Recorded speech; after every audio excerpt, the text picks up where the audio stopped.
नमस्कार, मैं चंचल YouTube channel के आखिरी पायदान से। इसको सब्सक्राइब करिए और सहभागी बनिए घंटी बजा करके। हम आप सीधे संवाद करके जुड़ जाएंगे। कल हम बात कर रहे थे इमरजेंसी पर। आज ये बहस थोड़ी सी चली है इस विषय पर, इमरजेंसी पर, कि इमरजेंसी के खिलाफ लड़े हैं। सुनकर के हंसी आती है। मैं खुद रहा हूँ 2 साल जेल में।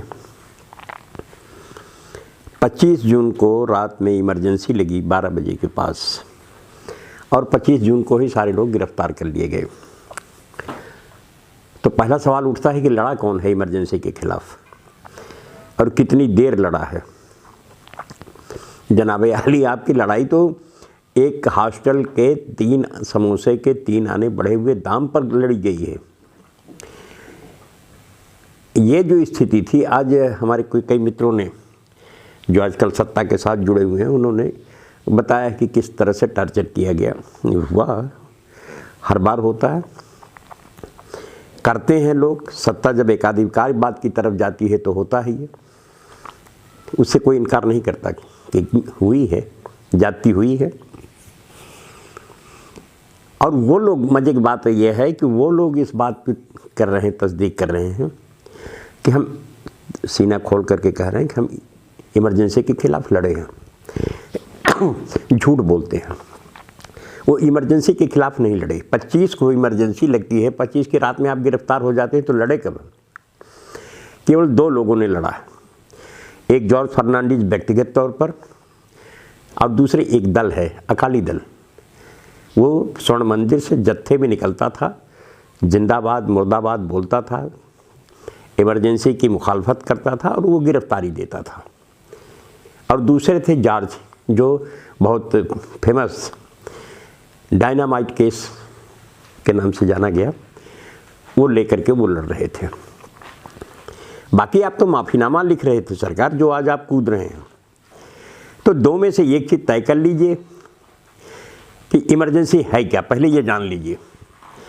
सच बताएं तो इमरजेंसी, हमने कल भी आपको इस तरफ इशारा किया था कि जेल कोई गलत चीज़ नहीं है, बशर्ते कि आपकी मनसा साफ हो और आप ईमानदारी के साथ उसको झेलें। और अगर कोई पूछे, बार बार ये पूछता है कि क्या राजनीति करने के लिए कोई स्कूल होता है, तो उसका मैं जवाब देता हूँ कि हाँ, राजनीति करने का एक मदरसा है, और वो है जेल। जेल जाने के बाद आप बहुत सारी चीज़ें सीखते हैं जो बाहर सड़क पर समाज में मायसरे में नहीं मिलता, वो जेल में मिल जाता है।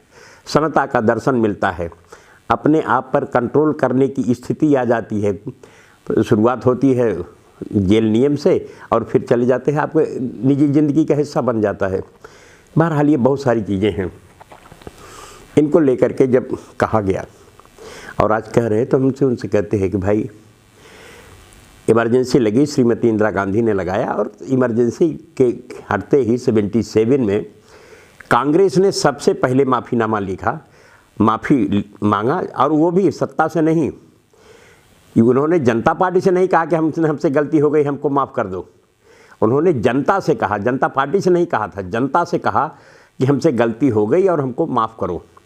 जनता ने माफ़ किया। 2 साल के अंदर साहब, जो पार्टी बिल्कुल डूब चुकी थी, कांग्रेस विलुप्त हो चुकी थी, दिखाई पड़ रहा था, वो फिर उसी स्पीड में निकल करके सामने आई और उसने फिर कब्जा किया हुकूमत पर। ये आप कम से कम इतना तो आप साफ साफ बोले।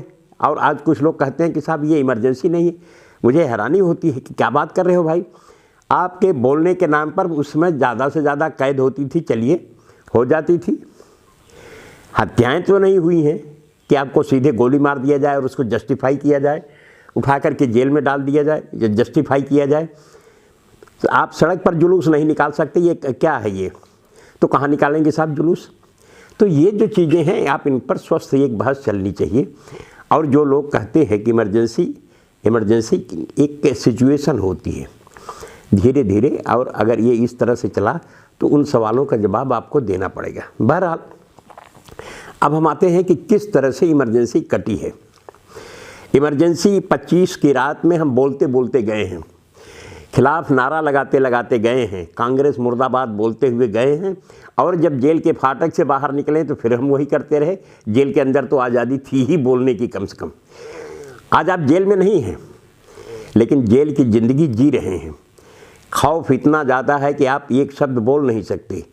खौफ यह है कि आप अपने नेता की तरफ इशारा नहीं कर सकते। खौफ इतना है कि आपके बारे में कब कहाँ से मुकदमा हो जाए आप कुछ कर नहीं सकते। ये पहला निजाम चल रहा है कि जब एक चोर जो है ये मुकदमा कर रहा है कि हम मानहानि का दावा करेंगे। धीरे धीरे चीज़ें खुल रही हैं। ऐसे ही स्थिति में हम आपसे निवेदन करते हैं कि पूरा देश को, समाज को समझो आप, और समझ करके फिर किस तरह से।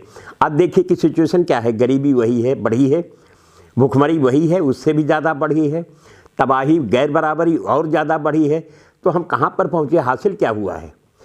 आप रैंकिंग में देख लीजिए, दुनिया के रैंकिंग में हिंदुस्तान हर महीने में कम से कम 20% के पायदान के नीचे फिसल करके गिरा है।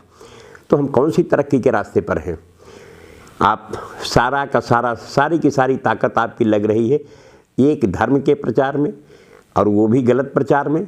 उस पर अगर निरक्षीर विवेक की बात की जाए तो एक सीधी सी स्थिति बनती है कि आप कर क्या रहे हैं, सिवाय आत्मसम्मोहन, आत्मबोध के अलावा।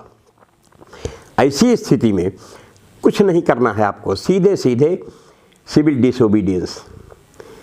ये लोगों का कहना है कि सिविल डिसोबीडियंसी से बेहतर कोई चीज़ है नहीं, और सारी दुनिया ने उसको कहा है कि ना हम मारेंगे न मानेंगे। आप जब ये स्थिति पर पहुंचते हैं, बच्चे की तरह जिद करते हैं, तो यकीनन आपको सफलता मिलती है। इमरजेंसी के कुछ मुद्दे बता दें आपको। जब हमसे पूछा गया कि भाई इमरजेंसी कैसी रही, तो इमरजेंसी के कुछ कायदे कानून होते हैं।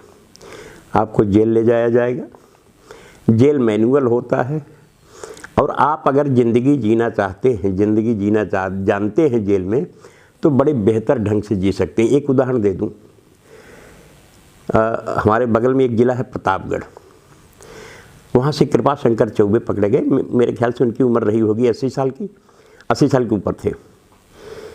तो देखिए कितनी हास्यास्पद स्थिति होती है कि श्रीमती गांधी पूरे देश में 1.5 लाख के करीब, 1.5-2 लाख के करीब गिरफ्तारी हुई है। हर एक को इंडिविजुअल नहीं जानती थी कि इसको गिरफ्तार करो। पुलिस को एक आज़ादी मिली हुई थी कि भाई वो जिसको चाहे गिरफ्तार करे। ये सबसे रद्दी कानून होता है ये। अब पुलिस की जिम्मेदारी ये थी कि भाई कितने लोगों को मैक्सिमम गिरफ्तार करके वो लेके जाए और अपनी पीठ ठोकवाए सरकार से कि हाँ साहब आपने इतना किया है। कृपा शंकर चौबे आए, एक तनहा धोती पहने, ऊपर एक बंडी, झुकी हुई कमर। जेल गेट पे आए तो जेल गेट पे उन्होंने कहा कि लालटेन दो। तो होता क्या है कि जब मुलाहिजा होने लगता, मुलाहिजा कहते हैं कि आपका पूरा नाप जोख, लेखा जोखा सब वहाँ पर दर्ज होता है, उसको मुलाहिजा बोलते हैं जेल की भाषा में। और जेल की भाषा में जब आप जेल के अंदर आ जाएंगे तो आदमी नहीं रह जाते, कैदी भी नहीं रह जाते, उसको आमदनी बोला जाता है कि एक आमदनी हुई है। तो कृपा शंकर चौबे ने कहा कि भाई मुझे एक लालटेन दो। कहे भाई लालटेन, हर बैरक में बिजली लगी हुई है, बल्ब लगा हुआ है, तो आपको लालटेन क्यों चाहिए? बोले अपना मैनुअल खोलो। वकील थे। आप अंदाज लगाएंगे कि हिंदुस्तान में एक भी सियासतदान ऐसा नहीं है कि जो जेल न गया हो 1 बार 2 बार। लेकिन जेल मैनुअल में परिवर्तन नहीं हुआ, वही चल रहा है जो अंग्रेज़ों के ज़माने के था।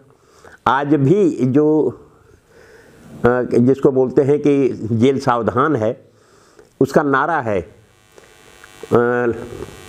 ताला, जंगला, लालटेन सब ठीक है। ये नारा बैरक से उठेगा और सेंट्रल गेट तक जाएगा, सदर गेट तक जाएगा कि हाँ भाई हमारा बैरक ठीक है। उसका नारा है ताला, जंगला, लालटेन। ताला ठीक है, जंगला समझ में आता है कि चारों तरफ हवा के लिए जंगले लगे हुए हैं, लेकिन लालटेन अभी तक नहीं बदली, लेकिन वो है कि हाँ भाई लालटेन भी जल रही है। तो अब फैल गए वकील साहब, नहीं मुझे तो चाहिए लालटेन। उनके लिए लालटेन मंगाई गई, फिर लालटेन के साथ तेल आया। और क्या कमाल के साथ, जब भी दिन में भी आदमी कृपा शंकर चौबे चलते थे, समाजवादी थे, तो पूरा लालटेन जला करके और पूरा बैरक में घूमते थे। तो ये सब इंटरटेनमेंट के जरिया थे और बाकायदे उनकी इज्जत होती थी। इस तरह से बहुत सारे मजाक के किस्से हुए, बहुत सारी चीज़ें हुई। ज़िंदगी 18 महीने ऐसे गुजर गई कि जैसे कुछ होता ही नहीं। लेकिन उसी के पैरेलल, उसी के बरक्स समाज में क्या हो रहा था, जो कहते थे कि हम जेल नहीं गए थे, वो ज़्यादा यातना झेल रहे थे। पान की दुकान पर तमीज़ से खड़े होकर पान तक नहीं खा सकते थे, उनको लगता था कि बगल वाला आदमी सीआईडी तो नहीं है। ये जो खौफ की स्थिति होती है वो उसी तरह से थी जैसे आज स्थिति बनाई जा रही है, और ये बात ज़्यादा डेंजरस होती है बनस्पत की आपको सज़ा दे दी जाए, आप जेल में चले जाएं। तो मेरा आपसे निवेदन है कि दोनों के फ़र्क को आप समझें, और इसी के साथ मैं आज से विदा लेता हूं। कल कुछ दिलचस्प कहानियां मैं आपको सुनाऊंगा, और व्यक्तियों के बारे में कि कौन व्यक्ति किस तरह से रहा है, किस तरह से राजनीति किया है, और हमारे निजी अनुभव क्या हैं। उनमें से आज आपसे निवेदन है कि आप उसको सब्सक्राइब करें। धन्यवाद।